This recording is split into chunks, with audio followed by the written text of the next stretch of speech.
ओम शांति। हमारी सोच हमारा भविष्य तय करती है।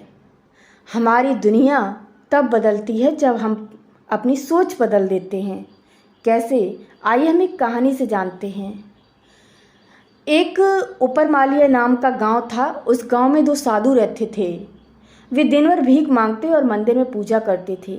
एक दिन गांव में आंधी आ गई और बहुत जोरों की बारिश होने लगी। और जब बारिश हुई, गांव में आंधी आई, तो वो साधु जो थे वो अपनी झोपड़ी में नहीं थे।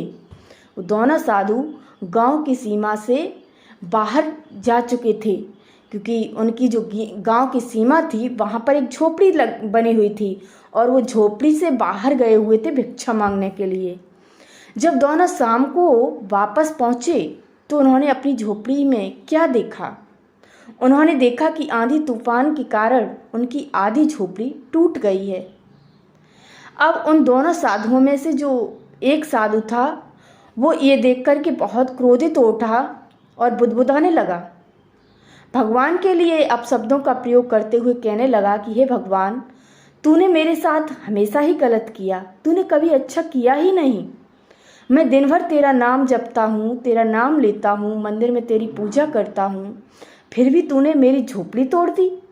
गांव में चोर लुटेरे झूठे लोगों के तो मकानों को तूने छुआ तक नहीं। बेचारे हम साधुओं की झोपड़ी ही तूने तोड़ दी। ये तेरा ही काम है।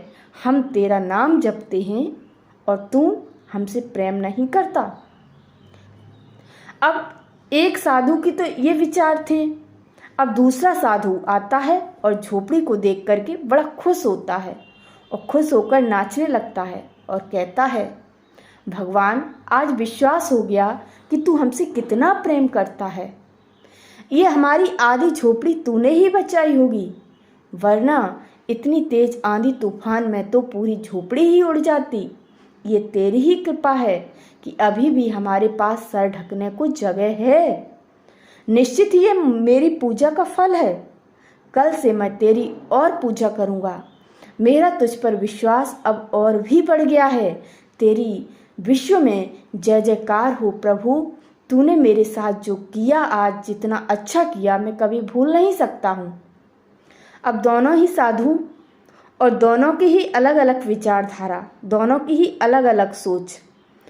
तो इस कहानी से हमें यही सीख मिलती है कि जिस तरीके से एक ही घटना को एक ही जैसे 2 लोगों ने, वो भी दोनों साधु, और कितने अलग अलग ढंग से देखा, ठीक ऐसे ही हमारी सोच हमारा भविष्य तय करती है।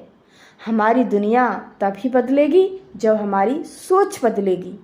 यदि हमारी सोच पहले वाले साधु की तरह होगी तो हमें हर चीज़ में कमी ही नज़र आएगी और हम भगवान को भी गाली देते रहेंगे, स्वयं को भी देते रहेंगे और कभी भी जीवन में हम संतुष्ट नहीं हो सकते हैं।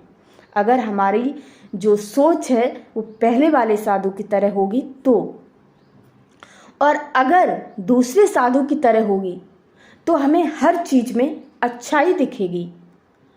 तो अब डिपेंड हम पर और आप पर करता है कि हमें दूसरे साधु की तरह विकट से विकट परिस्थिति में भी अपनी सोच को सकारात्मक बनाए रखना है, ना कि पहले वाले साधु की तरह नकारात्मक।